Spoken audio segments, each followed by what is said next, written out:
यदि संसार में आपको भवसागर से पार जाना है और जिंदगानी सफल बनानी है तो काम करते रहो और नाम ना भूलो। कैसे नाम जपे काम के समय में करके बताता हूं। कैसे करना चाहिए?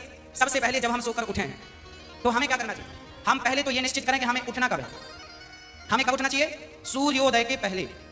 सूर्य उदय के पहले जो लोग उठ जाते हैं, जिस घर के लोग उठते हैं, कहते हैं सूर्य उदय के पहले आपके घर में झाड़ू लग जाए, आपका मेन गेट खुल जाए, खिड़कियां खुल जाएं और सूर्य का पहला प्रकाश यदि आपके घर पे आया तब तो आपके घर में सुख शांति और समृद्धि की कभी कमी हो नहीं सकती। जीवन में दुख वो लोग पाते हैं जिनके 7 बज गए, सूर्य भगवान आ गए, अभी तक दरवाजा नहीं खुले, खिड़कियां नहीं खुली, सो रहे हैं, राक्षस राज अभी सो रहे हैं। 7 बज गए, सूर्य भगवान सिर पे चढ़ रहे हैं, अभी तक आप सो रहे हैं। क्या ये हमारी सभ्यता, हमारा संस्कार है? ना, हमारे संस्कार हैं जब हम छोटे थे ना, ये दास अपनी बात कर रहा है, जब हम 10 वर्ष के थे तब हम मंदिर में पूजा करते थे। हम मंदिर में, हमारे पिताजी मंदिर में पुजारी थे, एक मंदिर की पूजा करते थे। तो हम जब 10 साल के थे तब हम 4 बजे स्नान करके 5 बजे पूजा खत्म करके और 5 से 6 बजे तक में सुंदरकांड का रोज पाठ करते थे, हनुमान चालीसा का रोज पाठ करते थे, रोज पाठ करते थे। 6 बजे सवेरे 6 बजे मंदिर की पूजा और पाठ करके बाहर आ जाते थे अपने काम के लिए और 6 बजे बाहर आकर गाय के लिए घास लेने के लिए खेत चले जाते थे। चारा काट करके गाय को खिलाते थे, फिर नाश्ता करते थे, फिर रोटियां, नाश्ते में रोटी और अचार खाते थे। हाँ, कभी गुड़ भी खा लेते थे रोटी के साथ। ये दिनचर्या थी। पहला काम हमारा भगवान को धन्यवाद देना होना चाहिए, गौ सेवा होनी चाहिए। ये हमारे संस्कार, हमारा रक्त, हमारे रक्त में है। ये बिना पूजा किए अच्छा ही नहीं लगता। तो क्या करो? सूर्य उदय के पहले, सूर्य भगवान कब उदय हो रहे हैं? लगभग आप 5:30 बजे बिस्तर त्याग दो।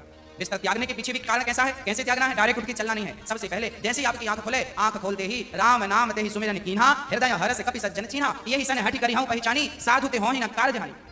हनुमान जी जब लंका में गए और विभीषण की कुटिया पर गए तो विभीषण सवेरे 4 बजे जागे और जागते ही उन्होंने क्या बोला? राम। अर्थात आप जब जागें तो जागते ही राधे कृष्ण सीताराम श्रीमन्नारायण, भगवान का नाम हरे कृष्ण कृष्ण कृष्ण हरे जपें। भगवान का नाम लेते हुए बिस्तर से उठें, उठकर बैठ जाएं। बिस्तर पर सीधे पड़े थे, उठ के बैठ गए। बैठकर क्या करना है? भगवान का नाम, हे प्रभु आज का दिन आपने दिया उसका धन्यवाद। फिर दोनों हाथ को ऐसे मंथन करना चाहिए और जब हाथ गर्म हो जाए तो फिर हमें हथेली को ऐसे खोलना चाहिए। खोलने के बाद हमें एक मंत्र पढ़ना चाहिए। मंत्र याद ना हो तो आप ऐसा करो, कराग्रे वसते लक्ष्मी, कर मध्ये सरस्वती, कर मूले तु गोविंद, प्रभाते कर दर्शनम। कराग्रे वसते लक्ष्मी, कर के अग्रभाग में लक्ष्मी का वास होता है। यहाँ कराग्रे वसते लक्ष्मी, कर मध्य सरस्वती, यहाँ सरस्वती का वास होता है और पूरे हाथ में भगवान कृष्ण का, नारायण का वास होता है। कर मूले तु गोविंद, तो दोनों हाथों का मंथन, यहाँ लक्ष्मी का ध्यान सवेरे करेंगे तो आपके घर में लक्ष्मी आएगी, सवेरे ध्यान होगा। सरस्वती का चिंतन करेंगे तो आपकी वाणी से दिन भर कोई गलत शब्द नहीं निकलेगा, गलत वाक्य नहीं निकलेगा, गलत विचार नहीं निकलेंगे, आपकी वाणी से कोई दुखी नहीं होगा। और गोविंद का ध्यान करेंगे, मेरे नारायण मेरे कृष्ण का ध्यान करेंगे तो आपको सब कुछ मिलेगा।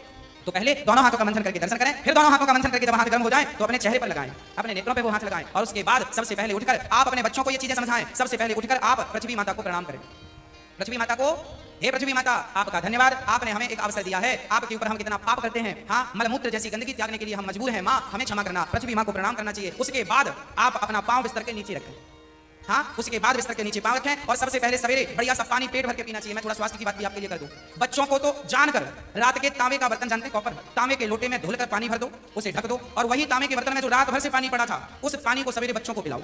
वो तांबे के पात्र का जब पानी बच्चे पिएंगे तो वो बच्चों की बुद्धि प्रखर होगी, बच्चे प्रखर बुद्धि वाले होंगे। यदि आपके घर में चांदी का सिक्का है तो आप लोटे पर चांदी का सिक्का भी डाल सकते हैं, नहीं है तो कोई बात नहीं। चांदी का सिक्का जब लोटे पर डालेंगे और उसमें पानी भरेंगे, पानी का स्पर्श चांदी और तांबे से जब होता है तो पानी शुद्ध हो जाता है, पानी के दोष समाप्त हो जाते हैं और पानी की शक्ति बढ़ जाती है।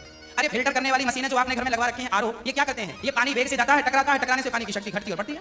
सबसे ज्यादा शक्तिशाली पानी कौन सा? झरने का पानी। गंगा का पानी शक्तिशाली क्यों है? क्योंकि वो हजारों किलोमीटर की यात्रा करता है, पानी पत्थर से टकराता है, उसकी शक्ति बढ़ जाती है। तो चांदी और कॉपर की जब पानी स्पर्श करता है तो उसकी शक्ति बढ़ जाती है। वो पानी आप अपने बच्चों को पिलाएं, आप पिएं। 1 लीटर पानी सुबह बच्चों को पिलाएं उठकर, और बच्चों को जब पानी पिलाएंगे पेट में पानी जाएगा तो पेट की सारी गंदगी साफ होगी, आप अपनी क्रियाओं से निवृत्त हो और उसके बाद आप स्वच्छ कपड़े पहने और सबसे पहले हिंदू परंपरा के अनुसार 1 लोटे में जल भरें, तांबे के लोटे में, और सबसे पहले बच्चों के हाथ से 1 लोटा जल सूर्य भगवान को चढ़वाएं। जिसकी बुद्धि बिल्कुल शून्य है, जिन बच्चों की बुद्धि कम है या शून्य है, ऐसे बच्चे यदि जल चढ़ाएं तो उनकी बुद्धि प्रखर हो जाती है सूर्य नारायण की कृपा से। आप सभी बच्चों को, हम सब हिंदुओं को, चाहे वो स्त्री हो या पुरुष हो, बालक हो या बालिका हो, सबको सूर्य भगवान को जल चढ़ाना चाहिए। कैसे चढ़ाएं? ओम सूर्याय नमः, आदित्याय नमः, भौमाय नमः, खगाय नमः, भास्कराय नमः। सूर्य भगवान के द्वादश नाम आप ले लीजिए और जल चढ़ाइए, सूर्य भगवान को प्रणाम कीजिए, खड़े खड़े 7 बार घूम जाइए, प्रदक्षिणा कीजिए। सूर्य भगवान की 7 परिक्रमा होती है, 7 प्रदक्षिणा कीजिए सूर्य भगवान की।